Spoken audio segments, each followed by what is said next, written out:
Hello and welcome to Mind, Body, Sleep, the podcast for anyone out there who wants to understand and recover from insomnia using a holistic perspective. I'm Beth Kendall, your host. Let's get started. Hello, everyone, and welcome back to the podcast. Today's episode is all about how we perceive insomnia and how we can work with that perception in a way that brings us back towards our natural state of sleep. But first, I wanted to share a little story with you about my own state of sleep that I found pretty interesting. So, this past week, I had some surgery and everything went really well. It's all good, but I actually had to get my gallbladder out. And with my background in nutritional therapy, this is kind of considered the kiss of death. But they wanted to take it out 10 years ago, but I was pretty sure that it still had some useful life left in it. So I feel like I nurtured this organ as long as I possibly could, but it was just time. And I'm feeling really, really good. But anyway, that is not even the point of this story.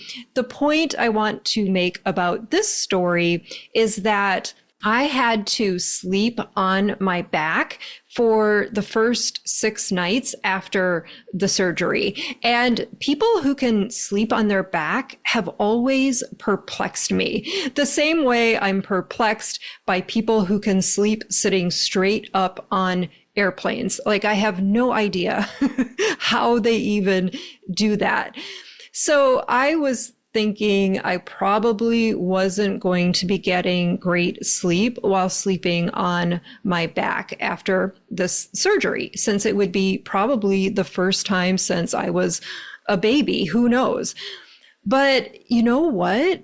After the first 2 nights of sleeping on my back, which really weren't even that bad, I was able to sleep on my back throughout the whole night. Now, I realize that for the average Joe, this would not be podcast worthy news. But for someone who had insomnia for basically their whole life, it kind of blows my mind because it confirms first how amazingly adaptable we really are, and also that all of those limiting beliefs about what I thought I could or couldn't do with my sleep were never really true. They were just beliefs in my mind about what was possible. And I always say that if we're going to give so much weight to what isn't possible, maybe we should give at least as much weight to what is possible. And my experience this last week has certainly shown me that what I thought was impossible was never really that impossible.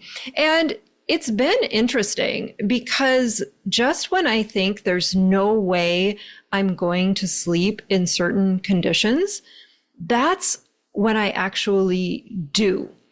Probably because there's no expectation. And honestly, I would have been equally okay with not being able to sleep well on my back after the surgery, which is, again, probably why it was able to happen the way that it did. There wasn't any effort or attachment to any certain outcome. I just had faith that I was going to be okay either way.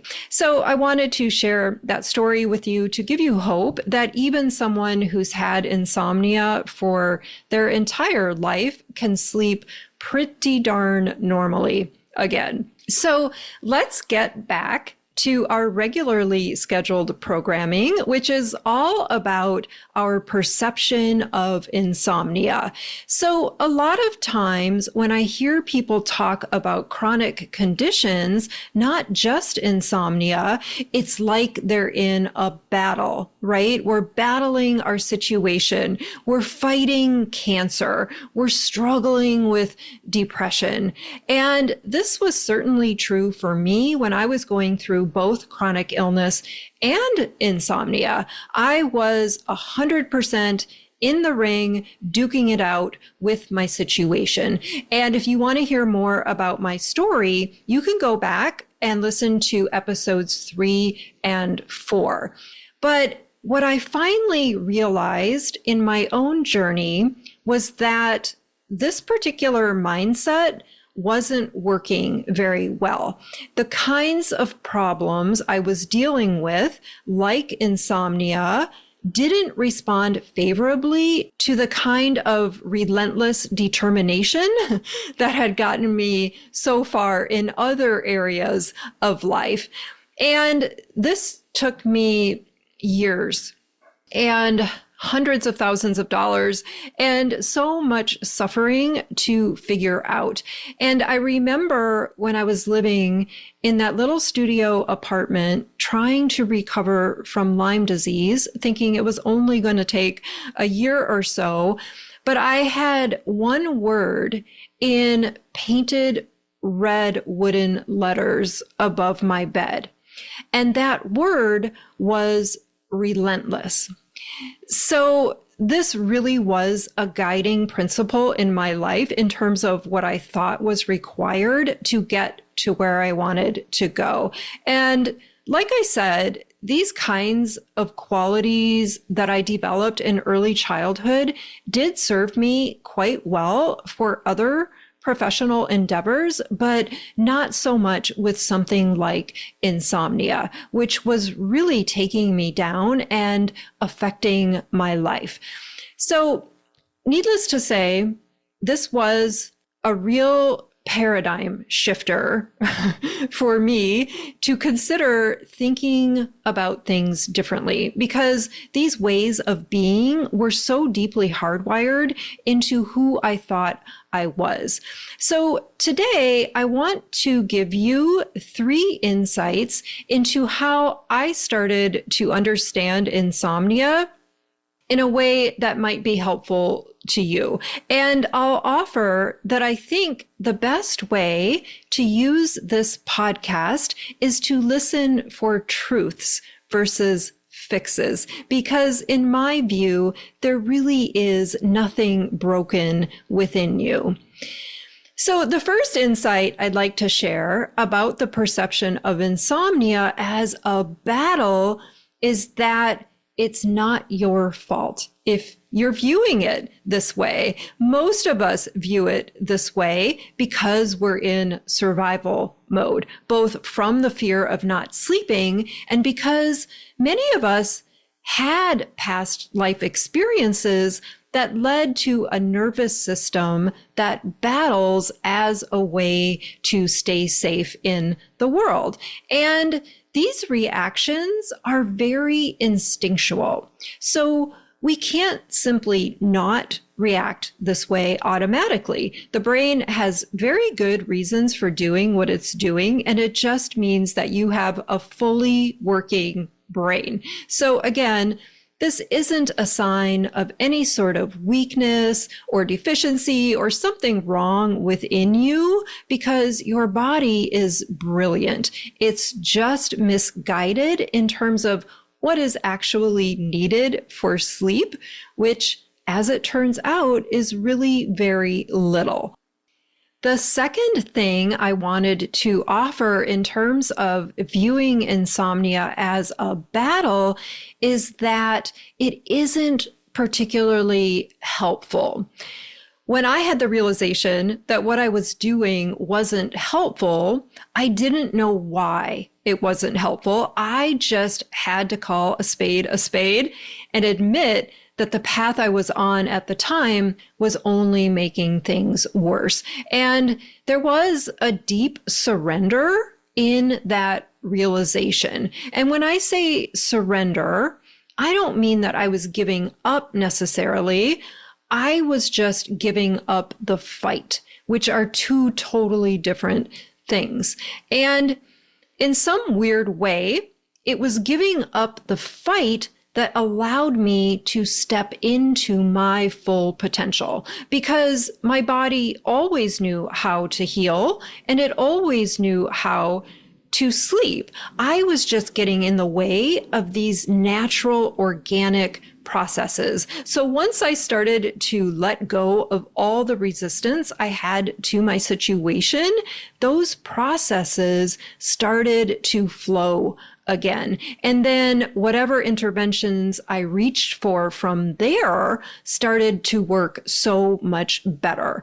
And the reason viewing insomnia as a battle isn't helpful is because nothing about a battle creates safety in the mind or body. And remember, sleep is a passive process, right? It's an effortless process. So if you think about the premise of insomnia as a conditioned arousal response based on the perception of danger, and that's what's driving hyperarousal at a subconscious level, viewing insomnia as a battle isn't going to help you out of that perceived danger. In fact, it just confirms what the brain already believes, which is that all of this around sleep is very, very threatening. And that's what keeps us in the feedback loop of insomnia. So what can we do about this? How can we approach this situation? The third insight I'd like to share about conditioned responses is that they are changeable. So just as we can learn a fear of not sleeping, we can also unlearn it. And that's the amazing thing about neuroplasticity.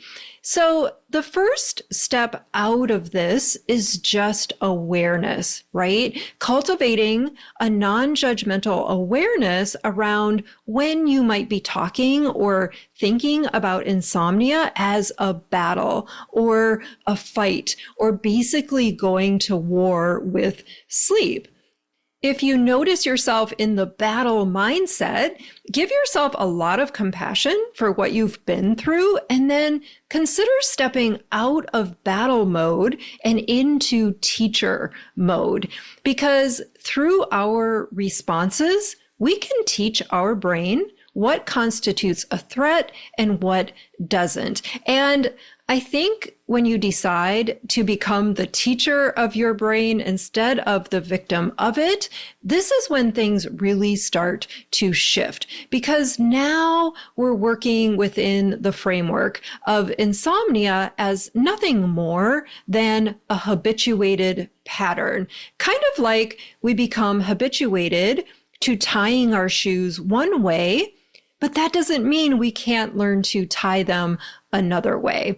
So asking yourself questions like, how can I teach my brain that we're okay? How can I release some of the pressure around sleep? How can I let go even just 1% right now?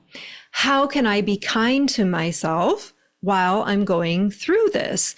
And remember, none of this is done with the intention of getting rid of insomnia, right? Losing the fear of not sleeping doesn't happen directly by making it go away. It happens as a byproduct of shifting how our brain sees sleeplessness. As long as the mind perceives not sleeping as a battlefield, the brain is going to want to flip into that fight or flight response. But by changing how we respond to insomnia, we can teach our brains how to perceive it differently. So let's do a quick recap. Number one, it's not your fault. If you're viewing insomnia as a battle, it's because there's a survival pattern at play and doesn't mean there's anything wrong with you. It just means your body is wired to respond to perceived threats, even if they're misguided in the case of insomnia. Number two, battling insomnia isn't helpful. Fighting with insomnia only feeds the sense of danger your brain is already interpreting. So thinking of sleep as something to conquer versus just a biological function keeps us in that fear loop about not sleeping. So letting go of the battle mindset doesn't mean surrendering to a lifetime of insomnia. It just means you're stepping out of the ring and allowing your body to do what it was naturally designed to do. And number three, the brain is changeable. So just as you've learned some fear around sleep, you can also unlearn it. And isn't this just the most amazing thing? The brain is plastic, meaning it's capable of change even at a subconscious level. I hope these insights were helpful. Thanks for tuning in. I'm Beth Kendall, and this is the Mind, Body, Sleep podcast. Bye for now. Thanks for being here today. If you love what you heard on today's episode, don't forget to hit the like button and subscribe to the podcast. And if you need more support with your sleep, join me in the Mind, Body, Sleep Mentorship. This 3-month one-on-one program will transform your relationship with sleep so you can get back to living the life that you love, free from the fear of not sleeping. Head on over to bethkendall.com for more details. I'll see you next time.